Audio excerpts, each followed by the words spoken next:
Hello student, स्वागत है एक बार फिर से आपके अपने यूट्यूब चैनल रस्तोगी कोचिंग में। आज के इस वीडियो में क्लास 12 के भौतिक विज्ञान अभ्यास 7 में अभ्यास हल के बारे में अध्ययन करेंगे। तो पिछले भाग में प्रश्न नंबर 1, प्रश्न नंबर 2 और प्रश्न नंबर 3 को हल करके बताया गया था। यदि उस भाग का वीडियो आप नहीं देखे होंगे तो प्लेलिस्ट में वीडियो है, वहां से जाकर के उस भाग का वीडियो आप देख सकते हैं। तो इस भाग में प्रश्न नंबर 4 से लेकर के आगे के सभी प्रश्नों को हल करके बताया जाएगा। तो आप सभी विद्यार्थी एक एक प्रश्न को अच्छे से समझिएगा। जहां आपको समझ में नहीं आएगा वहां आप सभी विद्यार्थी जरूर कमेंट कीजिएगा। तो प्रश्न नंबर 4 है 60 माइक्रोफैरेड। ध्यान देंगे, 60 जो माइक्रोफैरेड का संधारित्र है और 110 वोल्ट है। 60 हर्ट्ज इसका जो है आवृत्ति है। एसी आपूर्ति से जोड़ा गया है। परिपथ में धारा के आरएमएस मान ज्ञात करना है। तो प्रश्न नंबर 3 में भी जो है धारा का आरएमएस मान ज्ञात करना था और इसमें भी जो है धारा का आरएमएस मान ज्ञात करना है। तो कैसे ज्ञात करेंगे? सबसे पहले यहाँ लिखेंगे हल, और हल लिखने के बाद से यहाँ देखेंगे किसका मान दिया गया है। तो 60 माइक्रोफैरेड का संधारित्र है। तो संधारित्र की जो धारिता होता है वह किससे प्रदर्शित करते हैं? सी से। तो सी का मान क्या दिया गया है? 60 माइक्रो जो है फैरेड दिया गया है। तो सी बराबर क्या हो जाएगा? 60 माइक्रो में कितना होता है? 10 के पावर जो है -6 होता है, और यहाँ क्या लिखेंगे? फैरेड होता है। तो समझ में आ रहा होगा माइक्रोन में कितना घात होता है? 10 के पावर -6 घात होता है। और यहाँ पर 110 जो है वोल्ट दिया गया है, और ये भी एसी मतलब प्रत्यावर्ती धारा के साथ जोड़ा गया है। तो यहाँ लिखेंगे आपका वोल्टेज है तो VRMS उसको कहते हैं। कितना मान दिया गया है? 110 जो है वोल्ट दिया गया है। और इसमें आवृत्ति कितना है? तो आवृत्ति को यब से दिखाते हैं।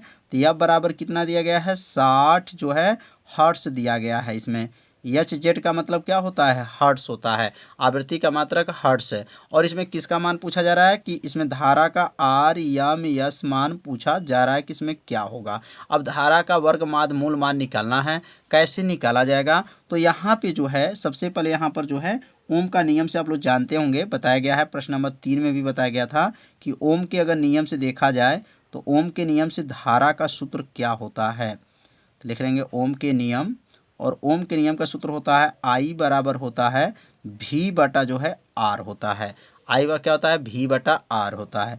अब यहाँ पे लिखेंगे IRMS बराबर क्या होगा?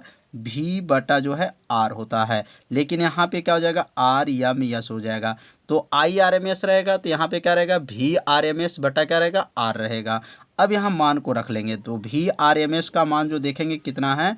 तो 110 वोल्ट दिया गया है। तो यहाँ तो 110 वोल्ट लिख लेंगे, लेकिन R का मान इसमें देख लीजिए, कहीं R का मान दिया गया है? तो इसमें देखेंगे तो R का मान तो नहीं दिया गया है। तो अब R का मान कैसे ज्ञात करेंगे? तो R का मान ज्ञात करने के लिए अब क्या करना पड़ेगा? क्योंकि इसमें क्या जुड़ा है? धारिता जुड़ा है। धारिता को C से दिखाते हैं।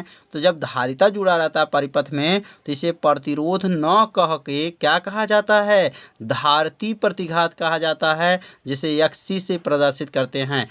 थ्योरी में बताया गया था जब परिपथ में C जुड़ा रहेगा तो इसे प्रतिरोध न कहकर क्या कहा जाता है? धारिती प्रतिघात कहा जाता है। उसे XC से प्रदर्शित करते हैं। तो अब R किसके बराबर होगा? तो XC के बराबर हो जाएगा। किसके बराबर? XC के बराबर हो जाएगा। तो यहाँ बगल में लिख लीजिएगा R मतलब ये प्रतिरोध है, और इसका नाम भी धारिती प्रतिघात, इसको भी प्रतिरोध ही कहा जाता है, लेकिन ये धारिता के लिए है। अब यहाँ पे जो है अगला लाइन बनेगा VRMS बटा हो जाएगा। अब R को हटा करके उसके स्थान पे क्या लिखेंगे? XC लिख देंगे। अब XC किसके बराबर होता है? तो XC बराबर होता है 1/ओमेगा C के बराबर होता है। ध्यान दीजिएगा, एक एक सूत्र यहाँ पर बदल रहा है। तो एक एक लाइन को आप लोग अच्छे से समझिए कौन क्या बदल रहा है। बगल में लिखते चलेंगे जिससे आपको अच्छे से क्या होगा? समझ में आता रहेगा। अब अगला लाइन क्या बनेगा? तो बनेगा VRMS लिखने के बाद से बटा हो जाएगा, और XC को हटाएंगे तो क्या लिखेंगे? 1 बटा जो है ओमेगा C हो जाएगा। अब ये ओमेगा C कहाँ चला जाएगा? ऊपर चला जाएगा। किसके पास? तो VRMS के पास चला जाएगा। तो क्या लिखेंगे यहाँ पर? VRMS गुणे क्या हो जाएगा, ओमेगा सी हो जाएगा। तो क्या इसमें ओमेगा का मान दिया गया था प्रश्न में? तो ओमेगा का भी मान नहीं दिया गया था, तो इसलिए अब यहाँ पर क्या करेंगे, ओमेगा को भी बदलेंगे। तो ओमेगा का सूत्र क्या होता है, 2 पाई होता है। अब ओमेगा हट जाएगा तो क्या बनेगा, भी आर एम एस गुणे ओमेगा की जब का लिखेंगे 2 पाई और यहाँ हो जाएगा सी। अब इसमें जो है ओमेगा को बदलने के बाद इसमें मान को क्या करेंगे, रख लेंगे। तो वी आर एम एस का मान कितना दिया गया था, 110 वोल्ट है। यदि आप अपने कॉपी में नोट किए होंगे तो देखे होंगे वी आर एम एस का मान जो प्रश्न में दिया गया था 110। यहाँ का लिखेंगे 2 हो जाएगा। पाई का मान क्या है, तो पाई का मान जो होता है आप लोग जानते होंगे 3.14 होता है। पाई का मान क्या है, 3.14। और यहाँ पर यफ का मान क्या है, तो 60 ही है। और यहाँ पे जो है सी का मान जो दिया गया है, कितना दिया गया था, तो सी का मान जो है 60 गुणे 10⁻⁻6 दिया गया है। तो यहाँ पर किसका किसका मान भरा गया है, तो वी आर एम एस का मान 2 पाई इसके बाद से, उसके बाद से एफ का मान और किसका मान है, सी का मान है। अब इसको जो है गुणा कर लेंगे। अब गुणा मतलब 110 का गुणा जो है 2 का गुणा जो है 3.14 का गुणा और इसके बाद से जो है 60 का गुणा और 60 का गुणा करने के बाद से क्या आएगा, अब यहाँ पे नोट कर लेंगे। तो यह गुणा करने पर कितना आ जाएगा, तो गुणा करने पर आप लोग गुणा कर लीजिएगा, 2 4 8 6 8 8 0 आ जाएगा और 10 के पावर क्या होगा, -6 आ जाएगा। तो इसका गुणा मतलब इस सब का गुणा करने पर इतना उत्तर आएगा। तो गुणा आप लोग जरूर कीजिएगा, एक बार ट्राई कीजिएगा कि इसका गुणा करने पे क्या इतना आया कि नहीं आया, तो इसे कमेंट बॉक्स में ज़रूर बताइएगा। अब यहाँ पे कितना स्थान पे ये 10 के पावर -6 है, तो 6 स्थान 10 में लगा लीजिए, 1 2 3 4 5 6। मतलब इसका जब यहाँ 10 के पावर -6 घात को हटाएंगे तो क्या लिख सकते हैं, 2.4860 लिख सकते हैं। इसको लगभग में कितना लिख सकते हैं, तो इसको लगभग में लिख सकते हैं 2.4 और यहाँ का लिख सकते हैं 9 और यहाँ लिखेंगे एम्पियर। धारा का मात्रक क्या होता है, तो एम्पियर होता है। तो समझ में आ गया होगा कैसे इसको हल किया गया है। तो इसे अपने कॉपी में ज़रूर नोट कीजिए जिससे आपको अच्छे से समझ में आ जाएगा। तो अब सीखेंगे प्रश्न नंबर 5। तो प्रश्न नंबर 5 क्या है, तो प्रश्न नंबर 5 को ध्यान से देख लीजिए। लिखा गया है अभ्यास 7.3 एवं 7.4 में एक पूरे चक्र के अवधि में प्रत्येक परिपथ में कितनी नेट शक्ति अवशोषित होती है, अपने उत्तर का विवरण दीजिए। तो यहाँ पर जो है प्रश्न नंबर 3 का भी प्रयोग करना पड़ेगा और प्रश्न नंबर 4 का भी प्रयोग करना पड़ेगा।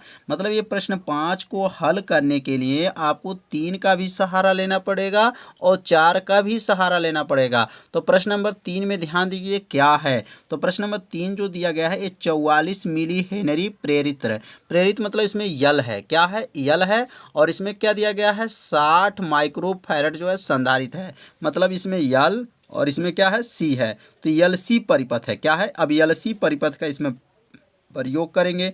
और बताया गया है थ्योरी में कि एलसी परिपथ में जो है कलांतर कितना अंश होता है, तो एलसी परिपथ में कलांतर जो होता है वह 90 अंश होता है। क्या होता है, 90 अंश। जो थ्योरी जब पढ़ाया गया था तो उसमें बताया गया था एलसी परिपथ में जो है 90 अंश का कलांतर होता है पूरे चक्र के अवधि के लिए। तो यहाँ पर जो है प्रश्न नंबर 5 में प्रश्न नंबर 3 और प्रश्न नंबर जो है 4 का प्रयोग करना था। तो समझ में आ गया होगा। 3 में हमको क्या प्रयोग किए, यल, यह क्या है, प्रेरित मतलब यल और संधारित का मतलब सी। तो एलसी परिपथ बना और एलसी परिपथ में पूरे परिपथ में जो है इसमें कलांतर क्या होते हैं, जो है कितने अंश होते हैं, 90 अंश होते हैं। तो प्रश्न जो है यहाँ पर जो है नोट कर लिया गया है। अब इसको कैसे हल करना है, तो लिखेंगे यहाँ पर कि प्रश्न नंबर 3 में प्रेरकत्व तो यल है और प्रश्न नंबर 4 में जो है संधारित्र सी जुड़ा है। यहाँ लिखेंगे प्रश्न नंबर, उत्तर यहाँ लिखेंगे आपका, या हल भी लिख सकते हैं कि प्रश्न नंबर 3 में जो बताया गया था, प्रश्न 3 में आप लोग देखे होंगे, प्रश्न 3 में क्या था, प्रश्न 3 में जो है प्रेरक तत्व है, प्रेरक तत्व मतलब यल है।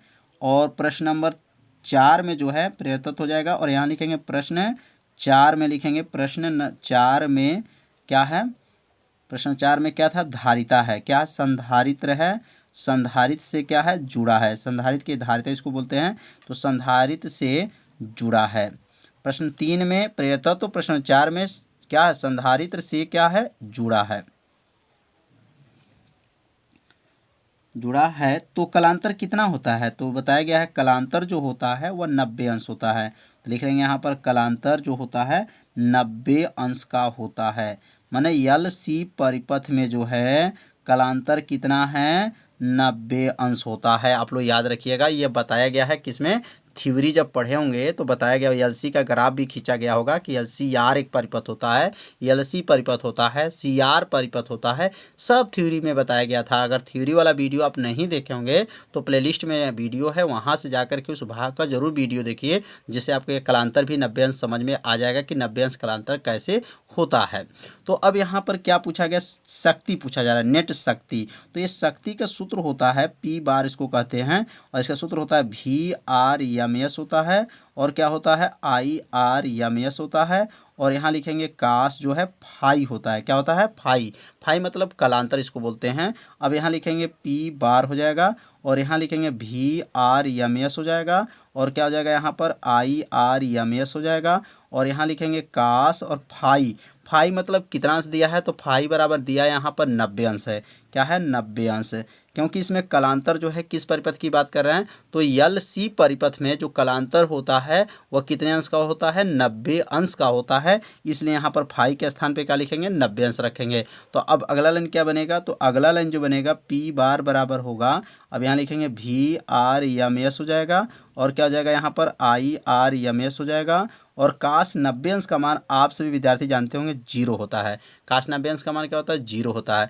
अब यहाँ 0 में जब गुणा कर लेंगे तो P बराबर क्या होगा, VRMS, और IRMS का गुणा जब 0 में करेंगे तो क्या हो जाएगा, इसकी शक्ति, औसत शक्ति क्या हो जाएगा, 0 हो जाएगा। क्योंकि IRMS और VRMS जब गुणा किस में करेंगे, 0 में, तो 0 में किसी भी संख्या का जब गुणा होता है तो उसका मान क्या होता है, 0 हो जाता है। तो प्रश्न नंबर 4 और प्रश्न नंबर 5 जो है आप लोग को अच्छे से समझ में आ गया होगा। तो इस भाग में प्रश्न नंबर 4 और प्रश्न नंबर 5 को बताया गया। तो आज का वीडियो कैसा लगा, आप सभी विद्यार्थी जरूर कमेंट कीजिएगा, वीडियो को लाइक कीजिएगा, और चैनल पे यदि आप पहली बार आए होंगे तो चैनल को सब्सक्राइब और घंटी दबाना मत भूलिएगा, क्योंकि यह लाइव क्लास आपके लिए ही चलाया जा रहा है। मिलते हैं अगले भाग में, तब तक के लिए सभी विद्यार्थियों को नमस्कार।